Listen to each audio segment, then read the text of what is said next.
ప్రభునందు ప్రియమైన శ్రోతలకు వందనములు. ఈ పోడ్కాస్ట్ కార్యక్రమం నాకు స్వాగతం. మీ అందరి కొరకు ఈ కార్యక్రమమును ప్రసారం చేయుచున్నాం. విని దైవాశీస్సులు పొందుకోగలరు. ప్రియమైన శ్రోతలకు మన ప్రభువైన యేసుక్రీస్తు నామములో శుభోదయం. శ్రోతలారా, ఎలాగున్నారు? మీ అందరూ బాగుండాలని మన ప్రభువైన యేసుక్రీస్తు నామంలో ప్రార్థన చేస్తున్నాం.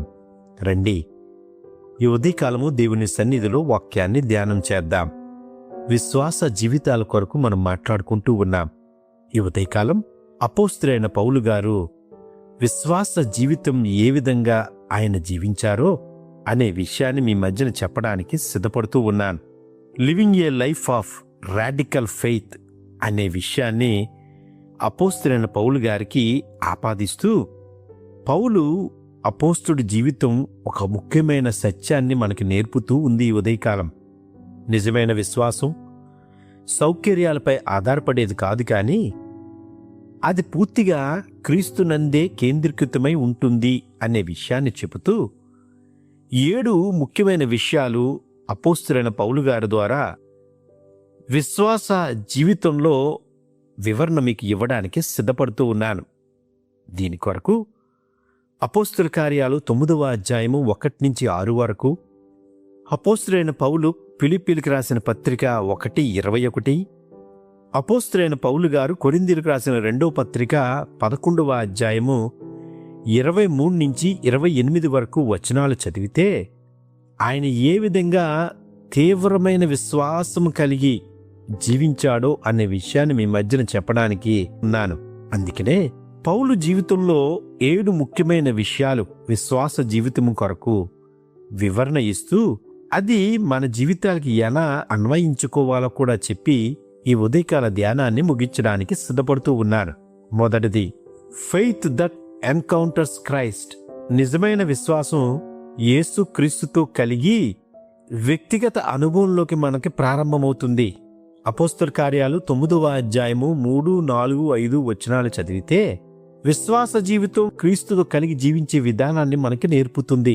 రెండవది, ఫెయిత్ దట్ చేంజ్ డైరెక్షన్. పౌలు జీవితం అతన్ని సంఘాన్ని హింసిన వాడిగా నుండి సువార్తని ప్రకటించే సేవకుడిగా మార్పు చేసింది. అద్భుతమండి ఈ మాట. మూడవది, ఫెయిత్ దట్ ఒబేస్ ఇమీడియట్లీ. అపోస్తల కార్యాలు 9వ అధ్యాయం 6వ వచనం ప్రకారం విశ్వాసము దేవుని పిలుపుకు ఆలస్యం చేయకుండా విధేయత చూపిస్తుంది. గొప్ప విశ్వాసం. నాలుగవది, ఫెయిత్ దట్ సఫర్స్ జాయ్ఫుల్లీ. అపోస్తలుడైన పౌలు ఫిలిప్పీలకు రాసిన పత్రిక 1:29 ప్రకారం పౌలు క్రీస్తు కోసం బాధలను కూడా ఆనందంతో అర్థవంతంగా స్వీకరించాడు.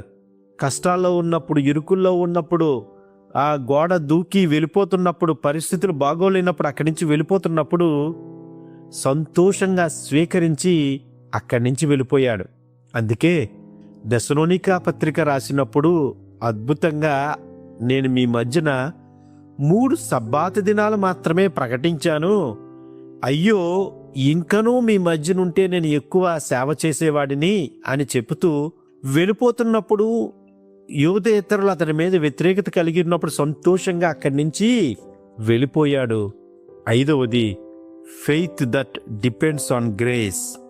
అపోస్తలుడైన పౌలు కొరింథీయులకు రాసిన 1వ పత్రిక 15:10 ప్రకారం పౌలు తన స్వశక్తిపై కాదు, దేవుని కృపపైన పూర్తిగా ఆధారపడ్డాడు.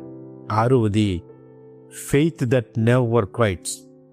2 తిమోతి 4:7 ప్రకారం పౌలు వెనుకడుగు వేయకుండా చివరి వరకు విశ్వాసంలో నిలబడి తన పరుగును కదముట్టించెను. అందుకే అంటాడు, నేను విశ్వాసము కాపాడుకుంటుని నా పరుగు కడముట్టించితిని అని చెప్తున్నాడు అద్భుతంగా పౌలు గారు. చివరిది, 7వది, faith is glorified Christ alone. ఫిలిప్పీలకు రాసిన పత్రిక 1:21 ప్రకారం పౌలు జీవితం మరియు మరణం రెండింటిలోనూ క్రీస్తునే మహిమపరచడమే లక్ష్యంగా జీవించాడు.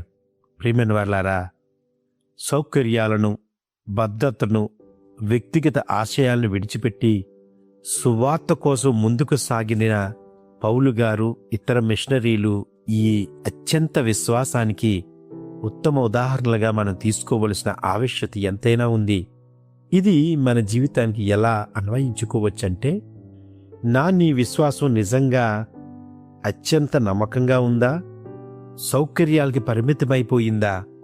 ప్రార్థనంటే మొకాలు వేయడం మానేయడం, ప్రార్థనంటే 2 చేతులు జోడించడం మానివేయడం, ప్రార్థనంటే ఏదో పని పట్టుకుని బయటికి వెళ్ళిపోవడం, ప్రార్థన, ఉపవాస ప్రార్థన, సంపూర్ణ రాత్రి ప్రార్థన, హోలీ నైట్ ప్రేయర్ అని చెప్పుకుంటున్నప్పుడు మనము ఎటువంటి విశ్వాసంతో ఉన్నాం? ఒక్కసారి ఆలోచన చేసుకుందాం.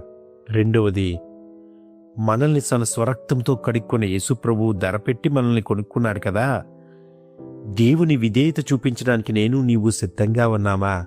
ఆలోచన చేసుకుందాం. దేవుడి ఉదయకాలం మనతో మాట్లాడుతూ ఉన్నాడు. అపోస్తలుడైన పౌలు గారు అద్భుతంగా ఆయన జీవితంలో క్రీస్తుతో వ్యక్తిగత అనుభవమే విశ్వాసానికి ఆరంభమని చెప్పాడు. హింసకుడి నుండి సువార్తుడిగా మారాడు. ఆలస్యం చేయక విధేయత చూపించాడు.